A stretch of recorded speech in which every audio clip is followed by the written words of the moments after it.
Hello दोस्तों, नमस्कार। अंकुर बाबू study IQ SPN channel में आप लोगों का स्वागत है। मैं लोकेश कुमार आज आप लोगों के सामने मध्यकालीन भारत के इतिहास की एक नए श्रृंखला की ओर आते हैं और जिसमें गजनवी वंश के बारे में चर्चा करते हैं कि गजनवी वंश जो था इसकी स्थापना कैसे हुई और कब हुई। जो गजनवी वंश था इसमें जो इसकी गजनवी वंश की स्थापना किस वजह से करनी पड़ी, ये चीज़ इसमें चर्चा हम करेंगे। जब इसमें चर्चा करें गजनवी वंश की तो इससे पहले ग्राउंड में जैसे कि मोहम्मद कासिम जो था, मोहम्मद कासिम के समय में खलीफा हुआ करते थे, वो उस्मानी खलीफा हुआ करते थे। जो उस्मानी खलीफा होते थे उसके बाद में उस्मानियों के खलीफा जो थे उसके बाद में वहाँ पर अब्बासी खलीफा आ जाते हैं और अब्बासी खलीफा जो आ जाते हैं तो क्या होता है, जब अब्बासी खलीफा उमादी खलीफियों के विस्तार हो जाता है, अब्बासी खलीफा का विस्तार बढ़ता हुआ जा रहा था जिससे कि जो उनके उस्मानी जो खिलाफ वो थे खलीफा, उनका वर्चस्व नहीं रह जाता है और जो आए थे अब्बासी खलीफा उनका विस्तार बहुत तेजी से फैल रहा होता था। उत्तरी अमेरिका का पूरा क्षेत्र, अरब प्रायद्वीप, इराक, ईरान, पूरा एरिया अब्बासी जो खलीफा थे उन्होंने अपना अधिकार उन पर जमा लिया था, मतलब उन पर कब्जा कर लिया था। उन्होंने जब कब्जा कर लिया था तो अब्बासी खलीफा थे और वो धीरे धीरे कमज़ोर हो गए। जब अब्बासी खलीफा कमज़ोर हो जाते हैं तो उन्हें अलग अलग जगहों पर, मतलब अलग अलग जगह पर जो अब्बासी खलीफा थे उनको अलग अलग जगह पर अपने कई राज्यों को स्थापित करना पड़ जाता है। बहुत से राज्यों को वो स्थापित कर देते हैं, लेकिन उसमें से कुछ राज्य थे वो प्रमुख थे। जैसे 4 राज्य थे, कौन कौन से थे? नंबर 1 हो गया आपका बयाविद हुआ, समानिद हुआ और समानिद के बाद में जियारिद हुआ, जियारिद के बाद में और सरारिद हुआ। 4 हो गए। इनमें से हमको चारों का एरिया जो था, कंटेंट मतलब एरिया जो था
ये जो कंटेंट एरिया आप लोगों को दिख रहा है ये किसका था?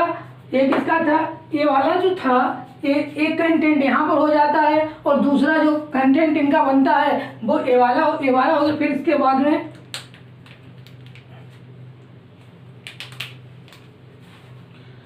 ये जो होता है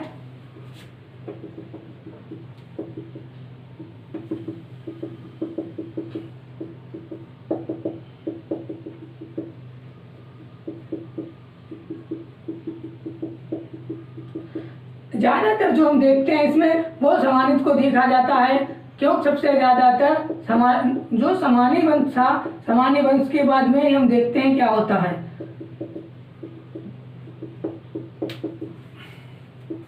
इतना कंटेंट हो गया। इसमें अब क्या करेंगे हम? इसमें देखेंगे जो सलारिद का था, ये सलारिद का तुम्हारा दे गया। ये वाला जो हिस्सा था ये किसका था? सलारिद का। सलारिद हो गए यहाँ पर। ये जब सलारिद का हो गया है और उसके बाद में अभी 3 लोग बचे हुए हैं। कौन कौन से 3 लोग बचे हुए हैं? वयापित बचा है और समानित बचा है और यहाँ पर वयालित का हो गया। इसका ये जो था, ये जो वयालित का हो गया और ये किसका हो गया? समानित।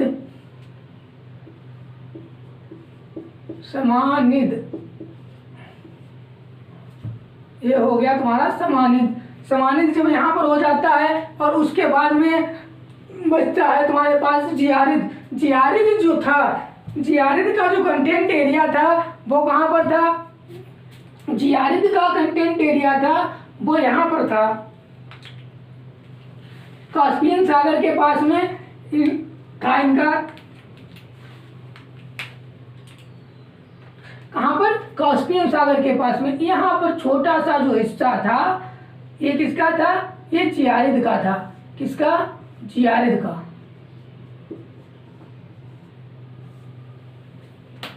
ये वाला जो है, ये वाला तुम्हारा जियारिद का हो गया है। जियारिद का जब हिस्सा हो गया है, ये कहाँ पर पड़ता है? कास्पियन सागर के पास।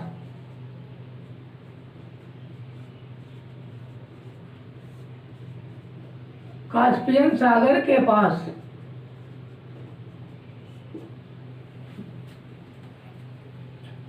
यहाँ इसके मतलब कि सलारिद जो था यहाँ पर था, उसका एरिया उसके यहाँ तक इतना, केवल इतना एरिया सलारिद का था और यहाँ से ये वाला वयालिद का एरिया हो गया। समानिद का जो एरिया था वो बहुत बड़ा एरिया था और उसके बाद में देखते हैं इतना कंटेंट हो जाते हैं। हो जाने के बाद में अब देखा जाता है, समानिद को याद रखते हैं। जो ये 3 होते हैं, ये कौन है? जे अब्बासी खिलाफत है।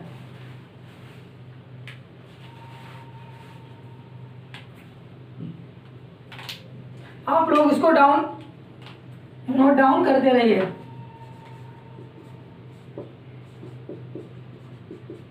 अब्बासी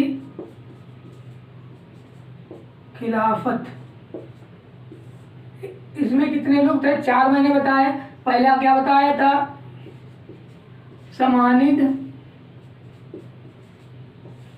नंबर 2 सलारिद। उसके बाद में समानिद हो गया, सलारिद हो गया, वयापित हो गया, वयालिद। वयालिद और चौथा जो था वो क्या था तुम्हारा? जियारिद।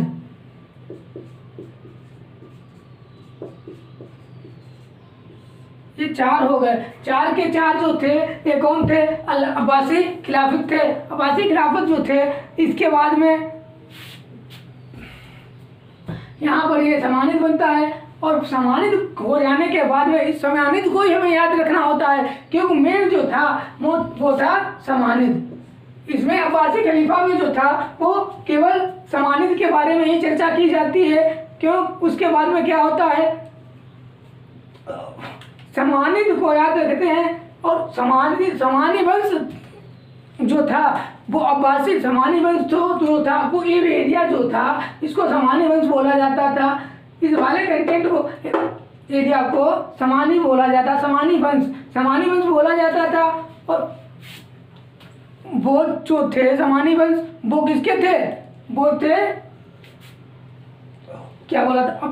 अब्बासी खिलाफत खलीफत जो थे, तो उनके अवशेष पर, उनके जो अब्बासी खलीफत के जो अवशेष बचे थे उनको धीरे धीरे उदित हुआ था। लेकिन अब्बासी खलीफा का जो था वो धीरे धीरे वंशज तो क्या हो रहा था? कमजोर होते जा रहे थे। जो अब्बासी खलीफा थे वो कमजोर होते हुए जा रहे थे और एक नए वंश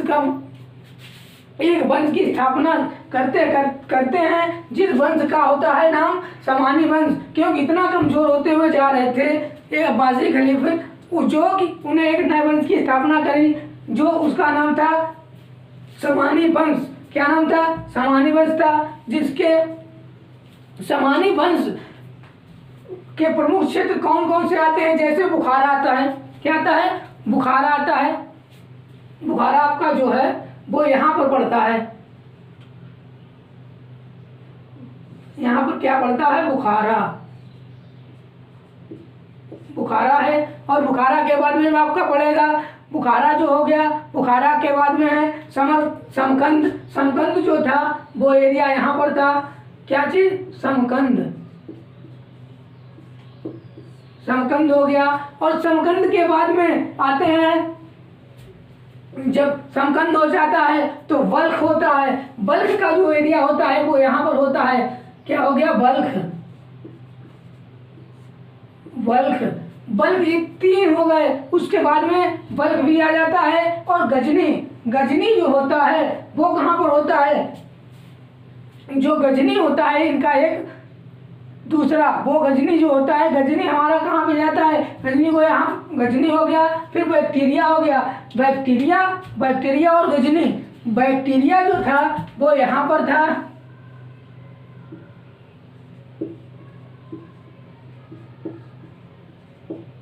बैक्टीरिया हो गया। और उसके बाद में जो गजनी था, गजनी को भी हम इंडिकेट करते हैं, वो हमारा यहाँ पर था।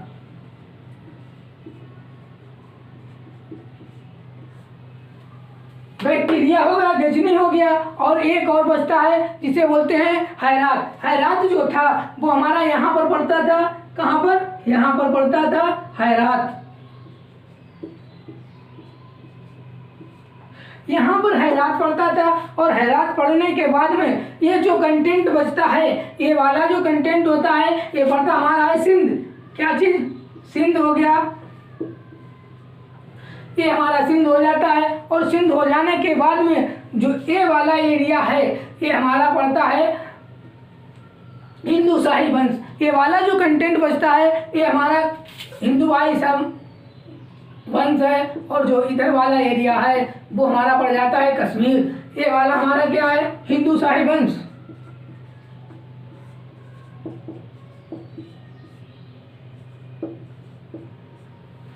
ये हमारा हिंदू शाही वंश पड़ जाता है। उसके बाद में हम आगे चल के देखते हैं क्या, और यहाँ पर जो होता है, यहाँ पर होता है हमारा काबुल, यहाँ पर काबुल है। और जो यहाँ के शासक करता है, मतलब जो यहाँ का शासक होता है वो होता है, नाम उसका जयपाल। इसका जो नाम होता है, यहाँ ये हिंदू शाही जो वंश है, इसका जो शासक होता है उसका नाम होता है जयपाल। और जो एक कंटेंट बचता है यहाँ पर जो बचता है ये बोला जाता है क्या, अपना क्या, यहाँ पर पड़ता है मरकान। यहाँ पर क्या पड़ता है, सिंध के ऊपर पड़ता है हमारा मरकान, तो ये हमारा हो गया मरकान।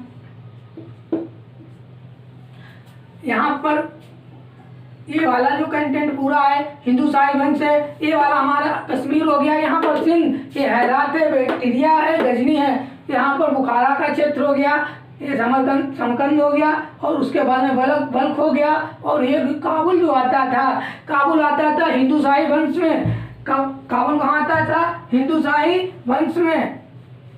और उसके बाद में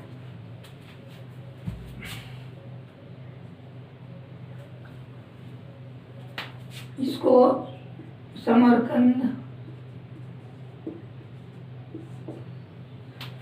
जब यहाँ तक पहुंच जाते हैं। और काबुल जो था, ये हमने बताया था कि काबुल जो था इसका एरिया किसमें आता था, हिंदू शाही वंश में आता था। जब हिंदू शाही वंश में आता था और समानी वंश का जो अंतिम था शासक था, समानी जो वंश हुआ था, ये जो जिसका ये कंटेंट था पूरा वाला, इसमें बुखार आता है, समरकंद आता है, बल्ख आता है, गजनी आता है, बैक्टीरिया और हैरात आते हैं। इन वाले क्षेत्रों को जो लास्ट शासक था, वर्तमान अंतिम शासक जो था वो कौन था, हमारा अब्दुल मलिक। इसका मतलब कौन था, अंतिम शासक अब्दुल मलिक।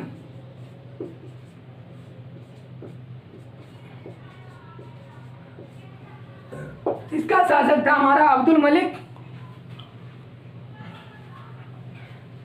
जो बुखारा का प्रशासन चला रहा था। ये कहाँ का प्रशासन चला रहा था? शासन प्रशासन जो अब्दुल मलिक था वो यहाँ का शासन प्रशासन चला रहा था। कहाँ का? बुखारा का।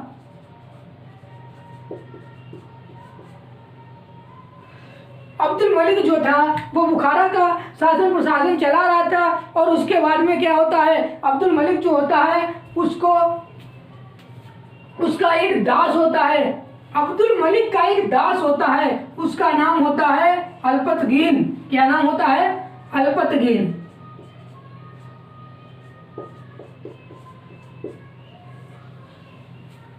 अब्दुल मलिक का एक दास होता है, उसका नाम होता है अल्फतगीन। और जो अल्फतगीन नाम होता है, अल्फतगीन की एक उपाधि होती है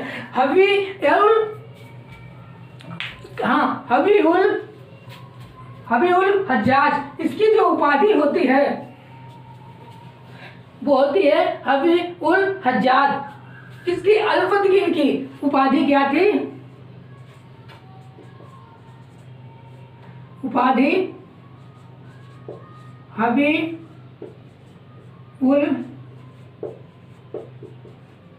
हज्जाज। ये अल्पतगीन की एक उपाधि थी जो अब्बासियों ने दी थी और उपाधि दी गई। और उसके बाद में अब्दुल मलिक जो था इसकी हो जाती है मृत्यु। अब्दुल मलिक की जब मृत्यु हो जाती है तो इसके भाई और चाचा, इसका जो अब्दुल मलिक होता है इसका भाई होता है मसूर और चाचा होता है। भाई और चाचा के बीच में कंटाबेरी होने के कारण उनमें युद्ध शुरू हो जाता है। और युद्ध जब शुरू हो जाता है तो चाचा और भाई दोनों का युद्ध जब होता है, उसके बाद में यहाँ पर चाचा और भाई का यहाँ पर विरोध होता है। वो आपस में युद्ध जब होना शुरू हो जाता है तो अल्पतगीन जो होता है, अल्पतगीन बल्कि अब्दुल मलिक के भाई को ना होकर उनके जो चाचा थे उनका सपोर्ट कर रहे थे, उनके तरफदारी कर रहे थे। इसलिए तो वहाँ पर जब अंत होते ही जो यहाँ पर युद्ध होता है, इनके चाचा अल्पतगीन के चाचा और भाई जो अल्पतगीन का था मसूर के साथ में जब युद्ध होता है, जिस मत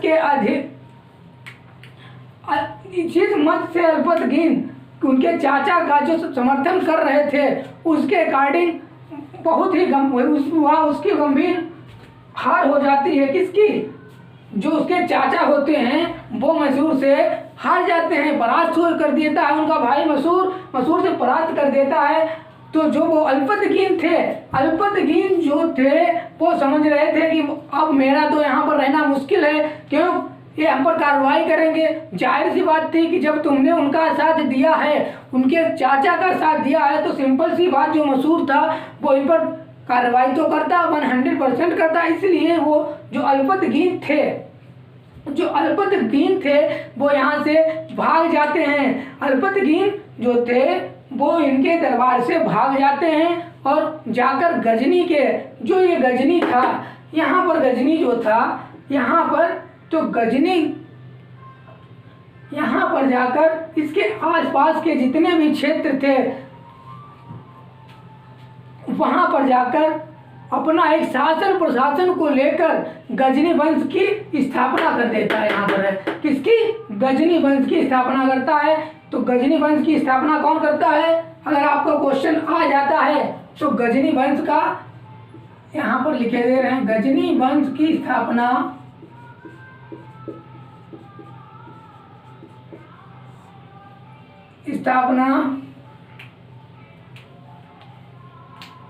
कौन करता है?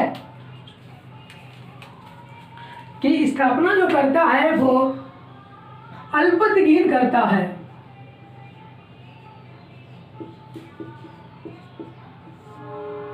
जो अल्पतगीन करता है, किसकी स्थापना? गजनी वंश की स्थापना अल्पतगीन करता है। जब अल्पतगीन कर देता है और तो उसके बाद में जो अल्पतगीन था, आप लोग पहले स्क्रीनशॉट लेना चाहें तो स्क्रीनशॉट ले सकते हैं, उसके यहाँ नोट करना चाहते हैं तो नोट कर लीजिए, फिर उसके बाद में आगे बताते हैं।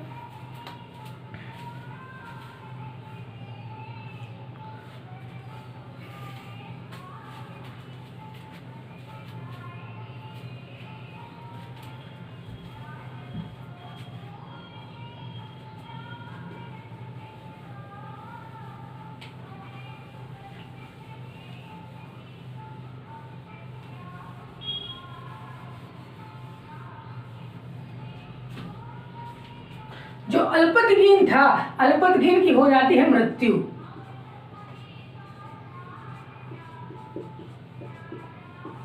अल्पतगीन की मृत्यु हो जाती है तो जो इनका बेटा होता है, बेटा कौन होता है? इसहाक। बेटा कौन सा होता है? पुत्र जो होता है इसहाक होता है।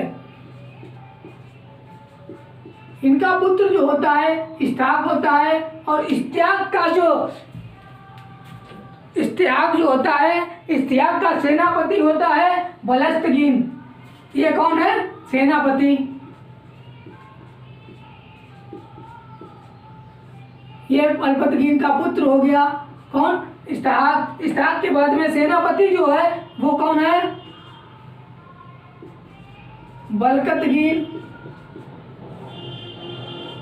और जो बलकतगीन होता है, बलकतगीन के बाद में कौन आता है? प्रशासन में जब बलकतगीन होता है इसके बाद में आ जाता है पिराई। पिराई का शासनकाल होता है कौन? पिराई। जब पिराई का शासनकाल आ जाता है, ये कहाँ से आते? पिराई। पिराई जो थे, पिराई के शासनकाल में, जो पिराई का शासनकाल था तो जयपाल पर आक्रमण किया था। किसने? सुबुक्तगीन पिराई को हटाकर खुद शासन प्रशासन चलाने लगते हैं। जो पिराई था यहाँ पर आक्रमण होता है किसका?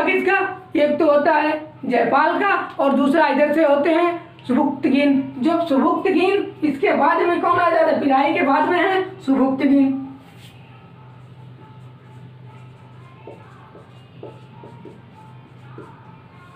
यहाँ पर जब सुबुक्तगीन आ जाते हैं तो उसके बाद में देखिए इसहाक का सेनापति, अल्पतगीन का पुत्र हो गया इसहाक। इसहाक का सेनापति बलकतगीन। और बलकतगीन के बाद में पिराई थे। पिराई के में आक्रमण हुआ था जयपाल पर आक्रमण। जयपाल आक्रमण यहाँ होता है।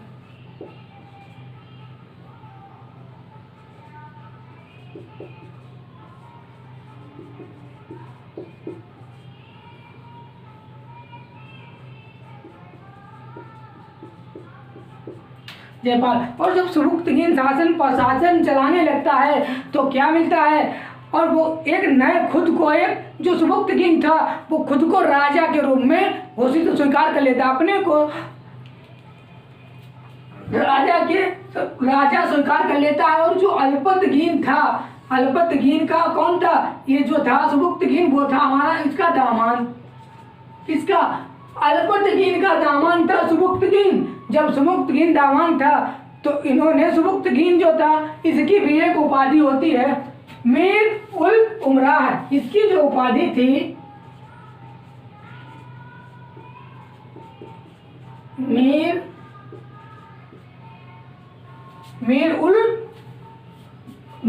उल उमराह थी उपाधि।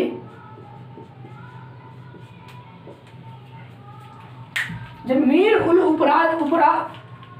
उमराह इसकी उपाधि जो थी, ये सभी तुर्क एक अरब के आक्रमण होते हैं, तुर्की थे, ये सभी तुर्की थे और अरब का आक्रमण करते हैं। उसके बाद में क्या देखते हैं, जब इन्होंने ये अरब पर आक्रमण भी किए हैं और तुर्की को, तो जो जाके अरब के जो आक्रमण हुए थे जिससे इनके आसपास के क्षेत्र थे जो तुर्किस्तान चले गए थे, इनके जो आसपास पड़ोस के जो क्षेत्र थे वो वहाँ के लोग थे वो तुर्किस्तान चले गए थे। और तुर्किस्तान जब चले जाते हैं तो ये जो होते हैं सुबुक्तगीन, ये जितने भी यहाँ से वहाँ जाते हैं तुर्किस्तान चले जाते हैं और वहाँ पर जितने भी तुर्की लोग होते हैं उनमें इतना घुल मिल जाते हैं, जैसे कि इतना घुल मिल जाते हैं कि अपने खुद को भी वो तुर्की ही घोषित कर देते हैं। वो जो थे अपने को भी तुर्की घोषित कर देते। जब तुर्की घोषित कर देते हैं तो क्या होता है, क्योंकि मुस्लिम धर्म के अन्य जातियाँ आती रहीं और इसमें घुलती मिलती रहीं, मतलब जो वहाँ आती रहीं, जितनी भी जातियाँ आती रहीं वो तुर्कियों में मिलती जा रही थी और खुद को तुर्की ही बताते थे। जैसे इलारी चक्काई तुर्क और इल्वारिद तुर्क, इन सब के बारे में चर्चा करेंगे। आगे चल के हम चर्चा करते हैं। और उससे पहले कि यहाँ पर देखते हैं, वो सीधे मुस्लिम धर्म को स्वीकार कर लिया करते थे, कर लिया जाता था। वे धर्मांध हो गए थे। जो ये व्यक्ति थे यहाँ के, वो उस टाइम धर्मांध हो गए थे। जैसे कि वे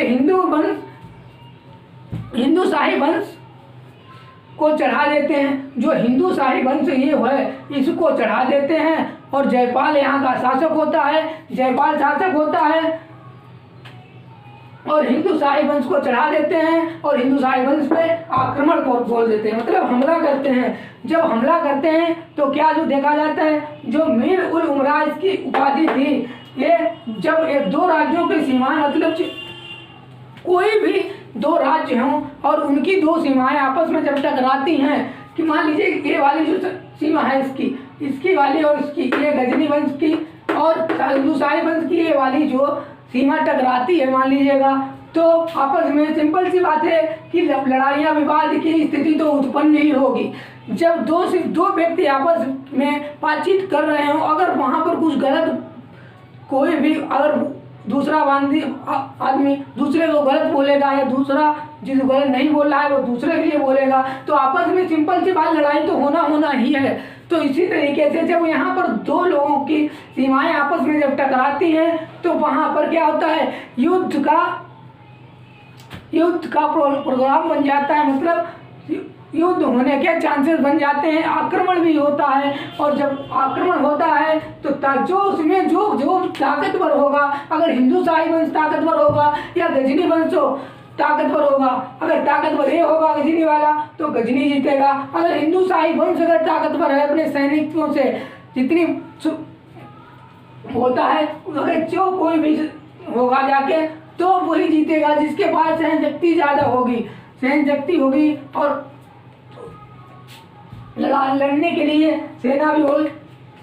और दूसरे राज्य पर जो जीत जाएगा वो दूसरे राज्य पर अधिकार कर लेगा। जैसे कि हिंदू शाही वंश को हार जाता है और वो सुबुक्तगीन जीत जाता है, तो सुबुक्तगीन पूरा अपना राज कर लेगा हिंदू शाही वंश पे। जब राज कर लेगा तो सिंपल सी बात, जिससे कि जो यहाँ का शासक था हिंदू शाही वंश में, काबुल का, ये जो था ये बहुत नाराज हो जाता है, ज़्यादा गुस्सा हो जाता है और जयपाल और सुबुक्तगीन के बीच में एक युद्ध यहाँ पर शुरू हो जाता है। किसके साथ में? जयपाल और सुबुक्तगीन के बीच में एक युद्ध शुरू हो जाता है। इस युद्ध की जानकारी उत्बी में मिलती है। कहाँ में? उत्बी में मिलती है। और उत्बी में मिलती है यह युद्ध किसी भी नतीजे पर, ये जो युद्ध हो रहा है ये युद्ध किसी भी नतीजे पर पहुंचने के लिए तैयार नहीं है। यामिनी और गजनी जो था, यामिनी और गजनी बहुत कुछ भी नहीं जीतते हैं। यामिनी और गजनी जो होता है वो कुछ भी नहीं जीत पाते हैं। बहुत दिनों तक संघर्ष ऐसे ही चलता रहता है, बहुत दिनों तक लड़ाई चलती रहती है। और ये हिंदू शाही वंश होता है ये किले को जीतते हैं, मतलब बहुत दिनों तक युद्ध होने के बाद में यहाँ के जो कुछ किले थे उनको जीत लेते हैं और किलों को जीतने के नाकाम हो जाते हैं। उसी समय अचानक में एक वर्षा होने लगती है, जो यहाँ पर युद्ध हो रहा होता है और उस टाइम पीरियड में अचानक से हिमवर्षा होने लगती है। जब हिमवर्षा होने लगती है तो क्या होता है, जब अचानक वर्षा होने लगती है तो जो यहाँ के जयपाल शासक था, जयपाल शासक के जो सैनिक थे वो मैदान छोड़कर भाग गए थे, छिन्न भिन्न हो गए थे, तितर बितर हो गए थे। जिससे कि जब तितर बितर हो जाते हैं और जयपाल की तब हो जाती है हार। जब मान लीजिए एक एरिया ये है, एक एरिया है यहाँ का, ये हिंदू शाही वंश हो गया और ये वाला हो गया सुबुक्तगीन का। यहाँ पर सैनिक थे 10, मान लीजिए 100 थे और यहाँ पर थे भी 100, यहाँ के 100 के 100 हैं और यहाँ पर अगर 50 बचते हैं तो सिंपल सी बात है ये जीत जाएगा, एक नहीं जीतेगा। तो यही सिचुएशन वहाँ पर कंडीशन लागू हो गई थी, इसीलिए जयपाल हार गया था। और हिंदू शाही वंश पर किसका राज हो गया? हिंदू शाही वंश पे ये सुबुक्तगीन का हो गया था शासक। जब इनका वर्तमान में जो ये युद्ध हुआ था ये जलालाबाद के आसपास के क्षेत्रों में लड़ा जाता है, जिससे जयपाल बहुत ही बुरी तरीके से हारता है और हार जाता है। उसके बाद में आसपास के जो ये हिंदू शाही वंश था ये भारत के कुछ राज्यों में कुछ क्षेत्र में आता है और मदद मांगता है। मदद जब मांगता है तो यहाँ से इसको मदद दी जाती है, लेकिन कहो कि भरपूर दी जाती है, भरपूर नहीं दी जाती है, एक दी जाती कम मिलती है मदद। और फिर जाकर गजनी पर आक्रमण करता है। जब इसको इंडिया से मतलब भारत की तरफ के कुछ क्षेत्रों से मदद मिलती है तो हिंदू शाही वंश का जो जयपाल था ये जाकर के फिर गजनी पर आक्रमण करता है। मतलब गजनी पर जब आक्रमण करता है और बार बार इसकी हार हो जाती है। जब इसकी हार हो जाती है जयपाल की तो ये क्या करता है, जब इसकी हार होने लगती है, कई बार ये आक्रमण करता है और हार हो जाती है। जब इसकी हार हो जाती है तो उसके बाद में जब खुद को बहुत ही अपने को गिल्टी फील करता है और आत्महत्या करने की सोचता है कि जैसे कि वो कुछ कर ही नहीं सकता है। तो ये सभी बातें आती हैं और सन कितने में सन जो सुबुक्तगीन था इसकी जो मृत्यु होती है वो मृत्यु जो होती है वो 997 से 998 ईस्वी के बीच में दे रखी है। 997 से 998 के बीच में इसकी मृत्यु हो जाती है और मृत्यु जब हो जाती है तो इसके 2 पुत्र होते हैं। सुबुक्तगीन के जो कितने पुत्र होते हैं, सुबुक्तगीन के 2 पुत्र होते हैं।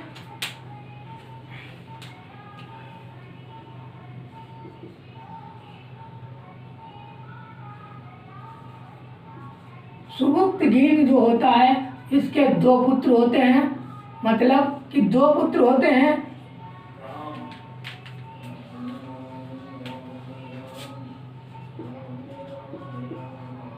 महमूद गजनी और दूसरा होता है महमूद। पहला एक पुत्र होता है, बड़ा पुत्र है महमूद गजनी और दूसरा पुत्र है महमूद। पहला पुत्र जो होता है पहले पुत्र को सुबुक्तगीन नहीं मानता है और बल्कि महमूद जो था छोटा बेटा महमूद को बहुत मानता है और इसको मरने से पहले ही उन्होंने कितने सुबुक्तगीन ने राजगद्दी का पूरा शासन प्रशासन चलाने का अधिकार दे दिया था। और जब दे दिया था तो ये बात जो महमूद गजनी था इसको बहुत बुरी लगती है। क्यों? बड़े बेटे को उन्होंने अभी तक नहीं दिया था, बल्कि अधिकार होता है कि बड़े बेटे को शासन प्रशासन करने की इजाज़त दी जाए। लेकिन यहाँ पर सुबुक्तगीन जो था, सुबुक्तगीन ने अपने छोटे भाई महमूद, छोटे पुत्र महमूद को कार्य प्रशासन और शासन प्रशासन का जिम्मेदार बना दिया था। और जब जिम्मेदार बना दिया था तो ये बात सुबुक्तगीन को बिल्कुल अच्छी नहीं लगती है। और फिर महमूद गजनी जो होता है वो महमूद को बंदी बना लेता है। क्या बना लेता है? जब बंदी बना लेता है और उसके बाद बंदी बना लेता है, युद्ध करके बंदी बना लेता है अपने भाई को महमूद को। और उसके बाद एक नए शासक की तरह उभरता है। जो महमूद गजनी था ये अपने भाई को मतलब महमूद को बंदी बना लेता है और खुद को एक शासक के तौर पर उभरता है। मतलब कौन? ये जब खुद को एक बहुत शासक के तौर पर उभरता है और जिसका नाम होता है, इसका नाम होता है महमूद गजनवी।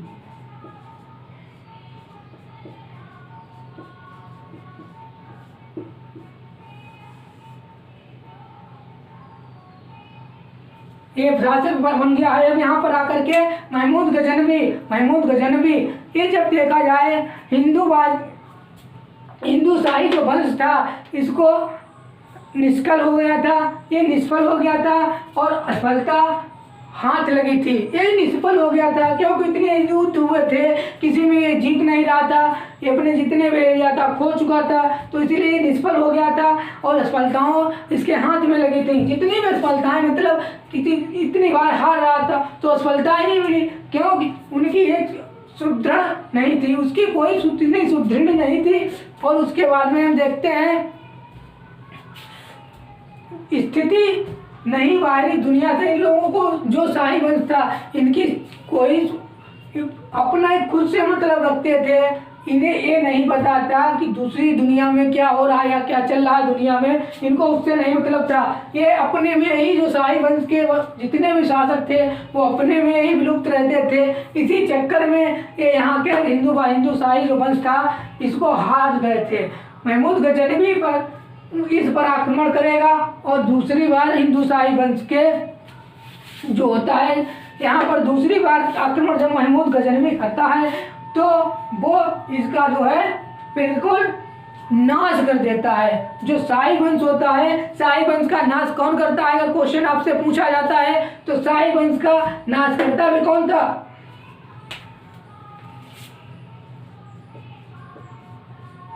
पूछा जाए शाही वंश को किसने नाश किया तो आप लिखो शाही वंश को महमूद गजनवी ने नाश किया था।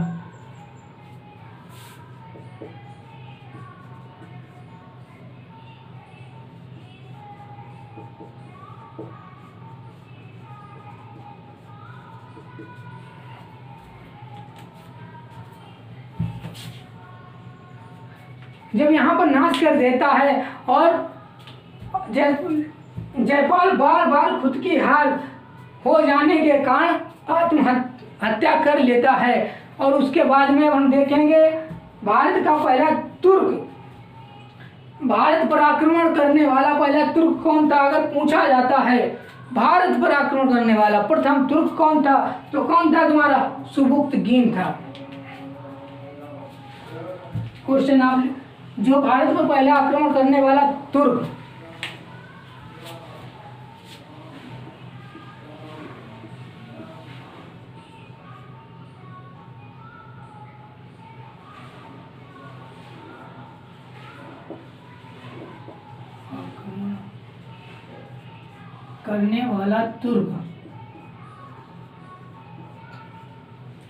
करने वाला जो तुर्क था वो कौन सा? हमारा सुबुक्तगीन।